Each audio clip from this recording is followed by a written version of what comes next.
Greetings people, this is Mehak Kapoor and you're watching the Mehak Kapoor Show, coverage you can count on। और आप सभी का एक बार फिर से स्वागत है हमारे प्रोग्राम लोकल मॉर्निंग में। और लोकल मॉर्निंग में अब वक्त हो गया है आप सभी दिल्ली वासियों के लिए हमारे स्पेशल बुलेटिन डेली अपडेट्स का। तो आइए नजर डालते हैं दिल्ली एनसीआर की खास खबरों की ओर।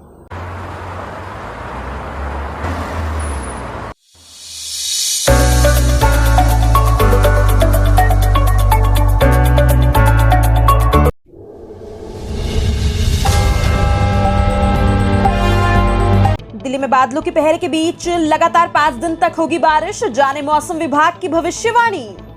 राष्ट्रीय राजधानी दिल्ली में मॉनसून के पहुंचने के बाद से ही मौसम का मिजाज बदल गया है। दिल्ली के बीते दिनों से बादलों की आवाजाही के बीच हल्की बारिश और बूंदाबांदी के साथ कुछ जगहों पर भारी बरसात देखने को मिली है। मौसम विभाग यानी आईएमडी के मुताबिक दिल्ली में 4 जुलाई से 8 जुलाई तक लगातार 5 दिन तक बूंदाबांदी और हल्की बारिश होने की संभावना है।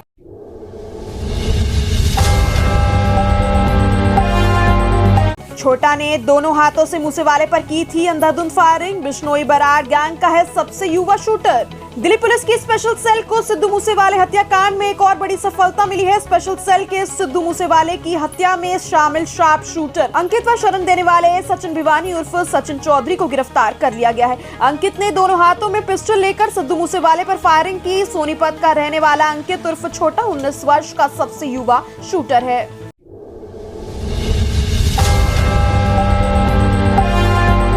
मेट्रो के सामने लगा दी छलांग। सीसीटीवी मॉनिटरिंग रूम में बैठे शख्स को महिला की हरकतें देख हुआ शक, जो नहीं होना था फिर वही हुआ। दिल्ली में जोरबाग मेट्रो स्टेशन के प्लेटफॉर्म नंबर 1 पर सोमवार सुबह एक महिला ने ट्रेन के सामने छलांग लगा दी। हालांकि महिला की हरकत देखकर सीसीटीवी कैमरे की मॉनिटरिंग कर रहे कर्मचारी ने चालक को रोकने का इशारा किया। जब तक चालक ने इमरजेंसी ब्रेक लगाकर ट्रेन को रोकने की कोशिश की, तब तक महिला उसकी चपेट में आ गई थी। इसके बाद घायल महिला को तुरंत ट्रेन के नीचे से निकालकर सफदरजंग अस्पताल पहुंचाया गया।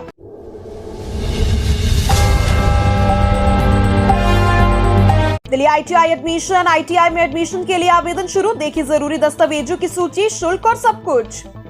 दिल्ली सरकार की सभी औद्योगिक परीक्षण संस्थान यानी आईटीआई में सत्र 2022 के लिए यानी 4 जुलाई से ऑनलाइन आवेदन शुरू कर दिए जाएंगे। 8वीं और 10वीं पास इच्छुक अभ्यर्थी विभिन्न इंजीनियरिंग व गैर इंजीनियरिंग ट्रेडों के तहत 1 या 2 वर्ष की अवधि के सर्टिफिकेट पाठ्यक्रमों के लिए आवेदन कर सकते हैं। सरकार ने आवेदन की प्रक्रिया को ऑनलाइन रखा है।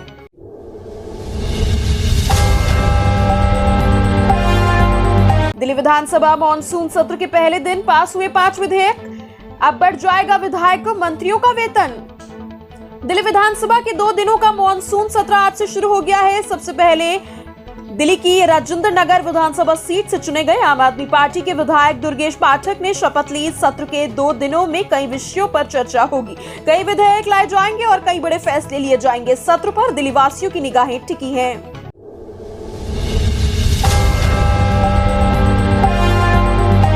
उमर खालिद की जमानत पर सुनवाई 27 जुलाई तक स्थगित। वकील की गैर मौजूदगी के कारण लिया गया फैसला।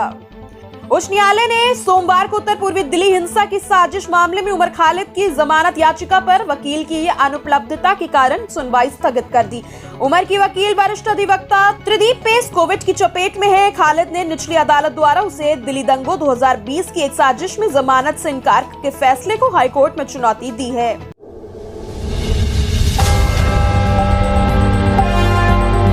प्रगति मैदान टनल, लोगों ने देखी सुरंग और खिंचवाई फोटो। तस्वीरें में देखी टनल में बनी मनमोहक कलाकृतियां। प्रगति मैदान सुरंग लोगों के लिए आकर्षण का केंद्र बनी हुई है। इसकी बनावट से प्रभावित होकर प्रधानमंत्री नरेंद्र मोदी ने हफ्ते में 1 दिन इसे लोगों के लिए देखने के लिए खोलने का सुझाव दिया है। मौजूदा समय न केवल दिल्ली एनसीआर से बल्कि देश के कोने कोने से दिल्ली आने वाले लोग इसे देखने आ रहे हैं। रविवार को वाहनों के लिए सुरंग बंद थी तो सैकड़ों लोगों ने पैदल ही सुरंग का भ्रमण किया, कलाकृतियों को निहारा और सेल्फी खींची।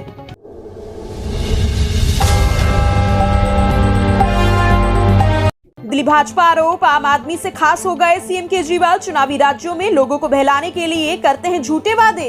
प्रदेश भाजपा ने दिल्ली के मुख्यमंत्री अरविंद केजरीवाल के गुजरात दौरे पर निशाना साधा। कहा कि दिल्ली को छोड़ अब वे गुजरात में तरह तरह के वादे कर रहे हैं, वहां की जनता को गुमराह कर रहे हैं। दिल्ली की तरह गुजरात में भी कार्यकर्ताओं के साथ ईमानदार राजनीति की शपथ ले रहे हैं।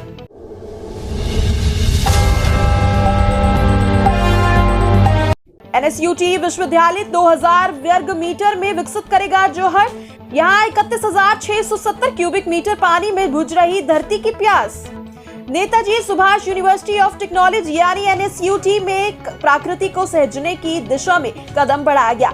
इस कड़ी में विश्वविद्यालय परिसर में करीब 2000 वर्ग मीटर में जोहड़ विकसित कर रहा है। केंद्र सरकार की जल शक्ति मिशन योजना के तहत यह निर्णय लिया गया है। इससे न सिर्फ भूजल बढ़ेगा बल्कि परिसर में जोहड़ के आसपास तरह तरह के पक्षियों को आशियाना भी मिलेगा।